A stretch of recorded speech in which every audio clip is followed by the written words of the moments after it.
Kathy Vick, Deeply Awake. It's December 8th, 2016. I was talking to someone today and saying my standard, isn't it weird? It's like Christmas was just like yesterday and here it is again. Yeah, I say that at least once a year. How is that possible? But then I flashed on how I actually spent this year. And it's odd because normally it's just as soon as it's done, it's kind of forgotten. I mean, I have trouble holding on to details and dates or times. Sometimes there are some dates that are, forever stamped on my passport of oohs and ahs. But for the most part, I mean, even when the teachers left, I couldn't remember if it was 93 or 94 for years. I have, luckily, a stub from the light rail that day.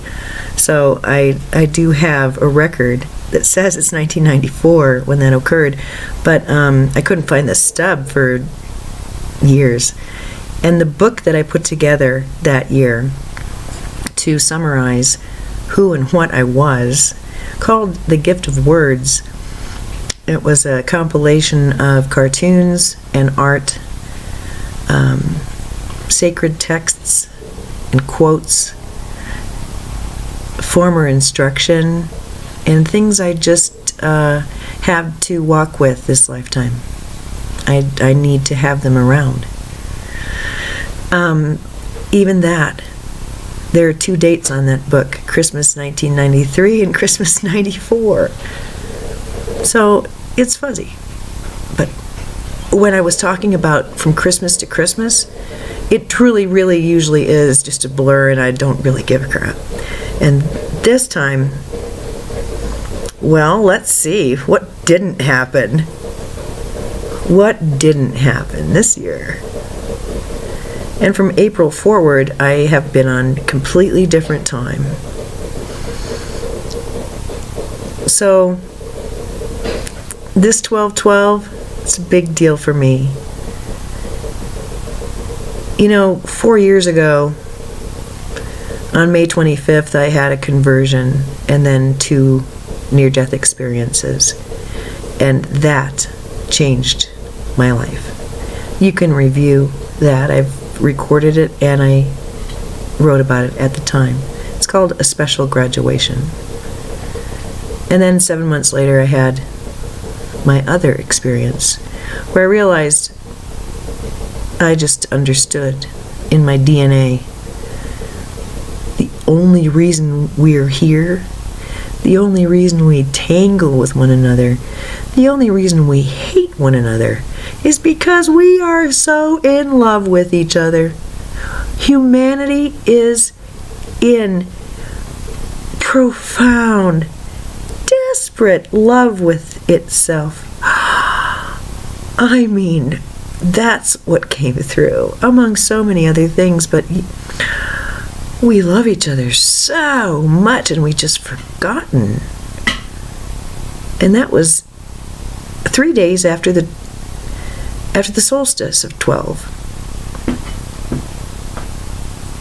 which was 12 days after my 12/12, which was highly significant, I can assure you.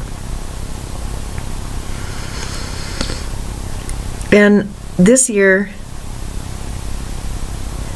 well, it dawned on me yesterday what I did 4 years after my conversion. I hauled my ass up to the Ameristar.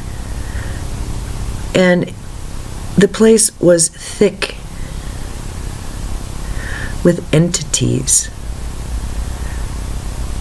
They were spinning the machines for me. They were giggling and laughing, and they were actually spinning the casino machines and playing with me. And I could feel them. I was on a bench and I could physically feel bodies that I couldn't see on my left and on my right, and I knew, and I was crying. I knew I could never really honestly from my heart say that I'm alone anymore, because I'm simply not. There's a presence here. And I went on the 12/12 of May 25th out to the balcony. I I'd sun-gazed, and I had a little talk. And I said, full access. I want. I deserve. I've earned. I want. Body shivers. Full access. No veil.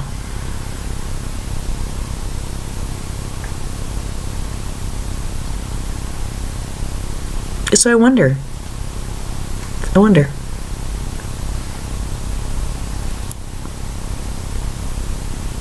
How will that call be echoed? These are very, very high holy days for me. This is a high holy month for me. So, we'll see. Today was a different day for me. I've never had a day like this.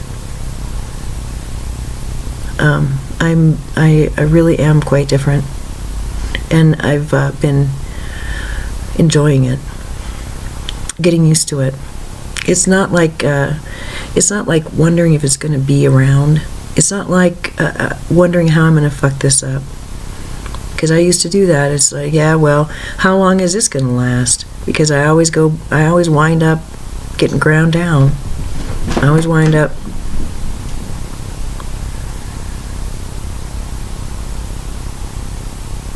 hurting again.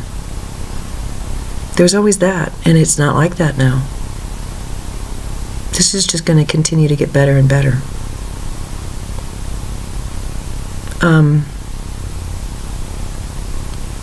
I've been working a lot with this inside out and outside in concept, because I understand that it's a tool, and I understand that it needs just more fleshing out. And in fact, I think that it's probably a cornerstone of that thing that they were talking about at the beginning, the theory of personality integration, the theory of validity. But, which I told him I'm not even touching that until I have a partner. No. You want me to write a book that is of the caliber of Seth, or like a textbook of psychological treatment or whatever? You want to get down in the scientific specifics? I'm going to have to get so abstracted with that. I'm going to need a helper. I need a mate. I need a partner. I need to have that support. And if that can't be finagled this particular lifetime, well then the book can be written next lifetime, I guess, where someone else can write it. But that's just my line in the sand. And I have every right. I know what I need, and I know how I get, and I know how lovely and wonderful it is. It's awesome, walking around like a vortex, and being able certainly to function in physical reality, but being a little bit more not spaced out, but abstracted. And I need someone to help me. That's all. That's fair. That's fair. So, but that I believe that this is part of it. And because I don't think I've got the right vocabulary yet. But it's gone from, is it being soul-centered or core-centered? Coming inside out, is that being in my core? Seeing things with love? How do I get there? What is it about? Yeah, it's fine, it sounds great, but what are the mechanisms so that I have control over this? I have a little bit of will, and I want to apply tools that will assist me reach the states that I want to be at, because that's my will. So I want the tools. And what I've gotten now is that it's more of a, if I look at something and it's a human construct, and I'm not, see, that's the vocabulary thing. I don't really know if I like human construct, and then coupling it with something that's, less than pleasant, right? Because I think that we've punched our collective humanity in the eye quite a lot, and talked badly about ourselves, and talked about ourselves as if we're nothing for far, far, far too long. That's why I don't really like the idea. But what I see associated with that are certain behaviors that they just lead to trouble every single time. They lead to messes.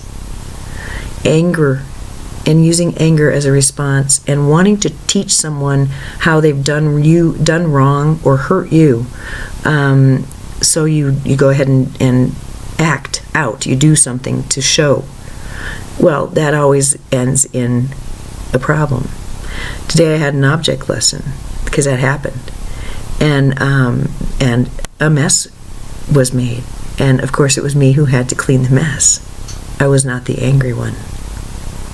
I was the recipient. But as I was cleaning this mess, something astounding happened. I didn't spend my time thinking on the crudity or the cruelty or the creepiness of the behavior and the folly that of course ensued. It wasn't like that at all. Instead, I tended to the trouble that was made and the person who was affected by that trouble. And I had a profound experience.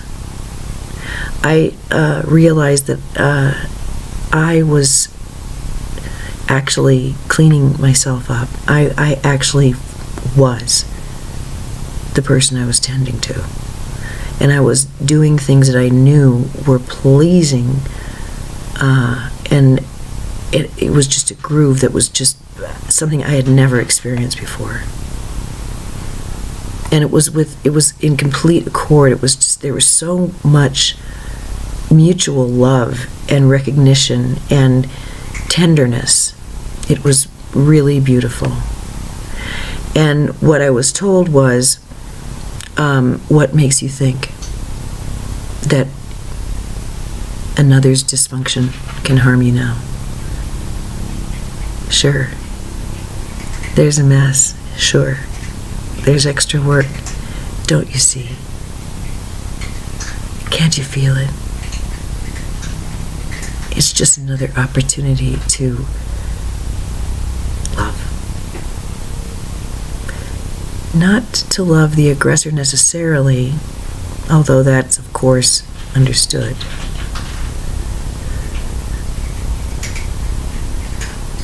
But to love what comes after the aggression. And driving home, I'm thinking, okay, well, perhaps it's the human constructs of aggression, a shame, needing to punish, needing to instruct, needing to heal, needing to protect. All of these things are human constructs. They're agreement fields, and this is what's been coming through. And that's why I want them to talk once again about agreement fields. Because that was like, that's all I heard when I was with the teachers. God, they talked about agreement fields all the time. And I didn't, yeah, of course, yeah, I get it. But, boy, did I get it today. In the last couple weeks. And I was told, this is an agreement field. This is two agreement fields that are, so, okay, we're just going to come. We're just going to come. Yes, it's going to come. Agreement fields. So, what you are seeing when you are put in the position to respond to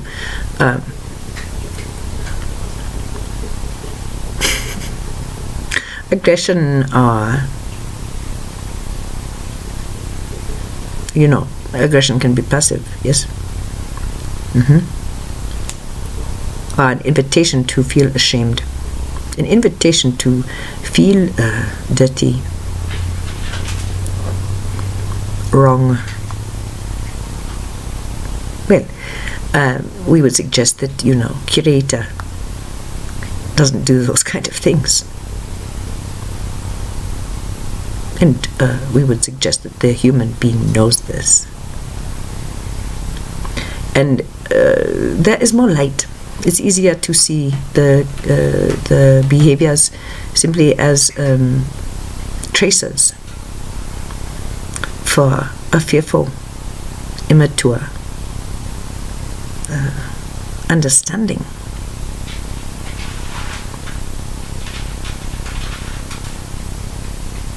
And it is true. It is true. When someone who is perhaps unskilled or absolutely new to a concept that is advanced, yes, well, nothing happens without a request. So let's bring it down to a level you can clearly and simply understand. Let's say you are starting a new job, okay? And you are hired because you've got skills that can be very helpful to the endeavor. And you encounter something brand new, and try as you might, it takes a little bit of work to understand and to deliver the finished product well, and you're having trouble, struggling a little bit. Well, your boss has a couple of options. We would say that most employers now will look at something like that, failure to produce, and then punish the person who is having trouble producing. Yes, this is what happens. That is what a write-up is. Poor job performance, Oh yes. Thinking that this will get them on the path. Yes. Well, we would suggest that this is a green agreement field. You've done it wrong. You have let us down. It is not okay because it could have been disastrous. Or we told you not to and you did it anyway. That kind of thing. Whereas a person encountering something new or having trouble being productive in a good way, or a way that is preferred, could be addressed. Hey,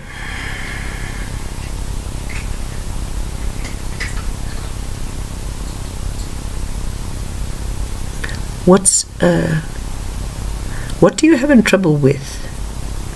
Let's break it down. We like you, and there's no reason to be afraid of losing your job. We know you want to do your job really good. That's why we hired you. Somehow we are failing you if you are not producing, because we believe in you. So tell us, what are you having trouble with particularly? This cannot be done in the lower agreement field, because that kind of person would say, yes, you did this and this and this, and you are the reason that I can't do this, and I hate you. And that's the lower agreement field. Somewhere a little different. An employer goes, hey, And notice that this is a particular task that it's hard because we are counting on you for accuracy, and it's not accurate, and so we got to figure out, how can we help you? Because it's not really an us and them, it's a we. So we're in this together. We're depending on you. Have we failed you? Can we help you? And what do you need? Perhaps the person says, well, I'm going through a lot at home. I believe I can do this job well, but I have split focus. These are conversations that don't happen very much in many work environments. Your personal problems are your personal problems. What matters is if you can produce, if you can leave yourself at the door. Well, it's about as silly as you can get. Strip, please. Come only with your skills. Do not come with your stories. Do not come.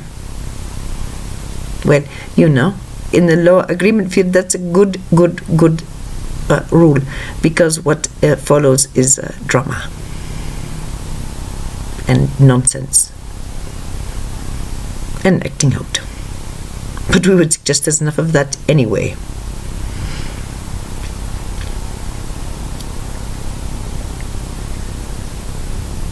Do not question this, it's true.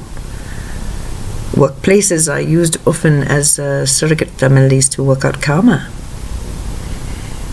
It's voluntary, of course, in most instances. It can be glamoured, or you can be tricked into thinking that it's indentured, but no. So that's good. Yes, it's good. So this lower agreement field, well, we could find a different word for it, and we could find a different word from the human construct. And it's possible that there are words that would not be taken as personally. But, it's better this than saying the evil ones or the stupid ones or the whatever. No, everyone has a different, they're plugged into, there are different strata, there are different bands of consciousness. And then, if you want to get linear, then there is a break in the pattern, and the pattern changes significantly enough to be on a different level. Because what we are talking about here are dimensions, yes. Energetic geometries. Certain geometries cannot hold much information, and other geometries can hold unlimited information. So it's just geometrics, energetics.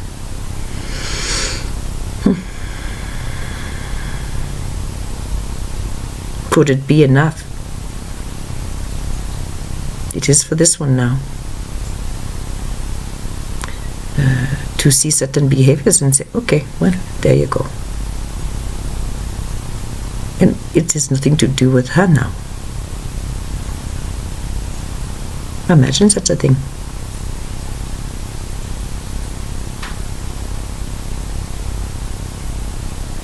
We asked her a few months ago, one morning, before activities.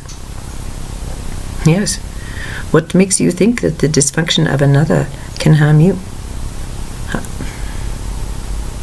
Where did you get that notion?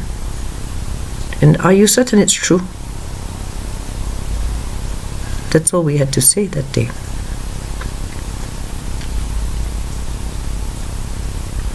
We're following it up now. We are actually giving the object lessons now. And that is how this one learns, you see. She has called it field testing.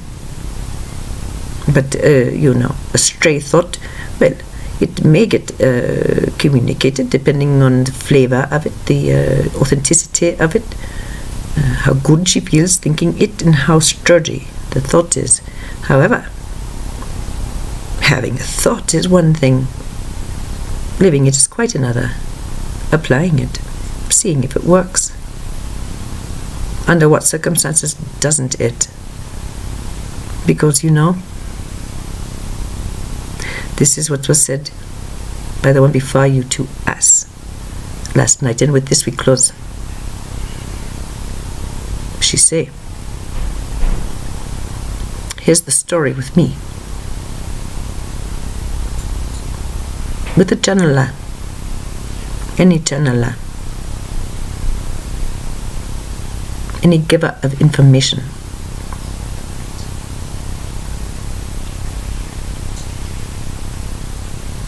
the energetics are always being checked with the words, with the meanings, the akush of the speaker. And